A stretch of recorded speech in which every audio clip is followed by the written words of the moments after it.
Welcome back to my another blog. আশা করি তোমরা সবাই খুব খুব খুব ভালো আছো, আর আমিও ভীষণ ভালো আছি। সকালটা তোমাদেরকে মিষ্টি মুখ দিয়ে আরম্ভ করলাম। চলে এলাম রান্নাঘরে, মাছের ঝোল করব বলে। তো জামাই ষষ্ঠী উপলক্ষে মারা এসেছিলো, বাবা আর মা এসেছিলো, তো ছিল মারা আমার কাছে। তো কাজটা তুলনায় একটু কম ছিল, তো রান্নাটার দায়িত্ব ছিল, বাদবাকি কাজগুলো মা আমার সাথে শেয়ার করে নিয়েছিল। তো দেখো, আমি যে জবা গাছটার কথা তোমাদের বলেছিলাম আর কি, দেখিয়েছিলাম যে পায়রা এসে খেয়ে নিয়েছে। তো দেখো ওই জায়গায় হ্যাঁ দেখো যে চেবানো জায়গাটা, ওখান থেকে কিন্তু সাইড থেকে দেখো নতুন পাতা বেরোচ্ছে। তো বেশ মনটা খুশি হয়ে গেল। আর ওই যে তুলসী গাছটা দেখতে পাচ্ছ, ওই তুলসী গাছটা দেখো নতুন নতুন অনেক ছোটো ছোটো তুলসী বেরিয়েছে।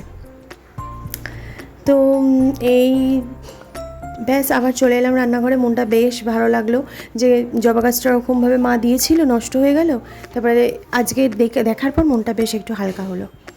তো রান্নাঘরে মাছের ঝোল বসিয়ে দিয়েছি, মাছের ঝোল হয়ে গেছে অলরেডি।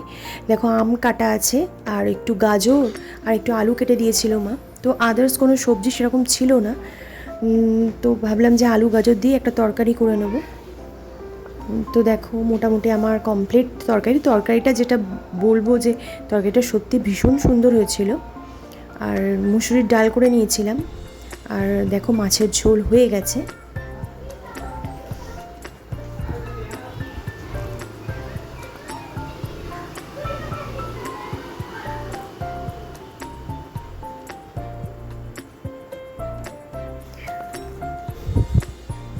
এবারে আমের টকটা বসিয়ে দিয়েছি, ওই একটু চাটনি মতন করে নেব, কেননা খুব টক হয়ে গেলে না সেটা আমার হাজব্যান্ডও খেতে পারে না, আর আমার মাও অতটা খেতে পারে না, মেয়েও খুব একটা পছন্দ করে না। তো সেই কারণে একটু চাটনি মতন করে নিই, একটু জেলি জেলি মতন, একটু বেশি মিষ্টি দিয়ে, তো কি ভাতটা অন্তত খাওয়া হয়ে যায়। আর গরমকালে না ভীষণ ভালো লাগে এগুলো খেতে, একটু টক ডাল, একটু আমের আচার বা চাটনি, যেটাই হোক না কেন, আম ঝোল যাই হোক না কেন। তো যেহেতু টকটা বেশি আমার বাড়ির সবাই পছন্দ করে না বা খেতে পারে না, সেই কারণে আমাকে একটু মিষ্টি মিষ্টি করে চাটনির মতন করতে হয়। তো এটাও মন্দ লাগে না খেতে। দেখতে থাকো তোমরা আমার কাজটা। তো আজকে জাস্ট সকালটার কাজটাই তোমাদের সাথে শেয়ার করেছি। বিকেলের দিক থেকে মেয়ের টিউশন ক্লাস ছিল, তো আমরা সবাই মিলে একটু বেরিয়েছিলাম, তো সেক্ষেত্রে আর বিকেলের দিকটা তারপর থেকে আর আমি শেয়ার করিনি।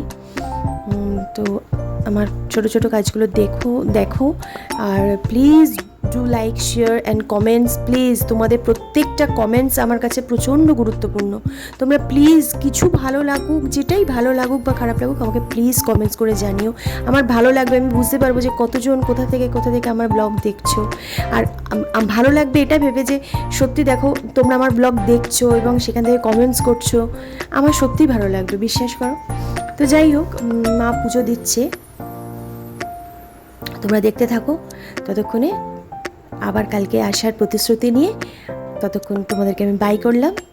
Take care, love you all, by.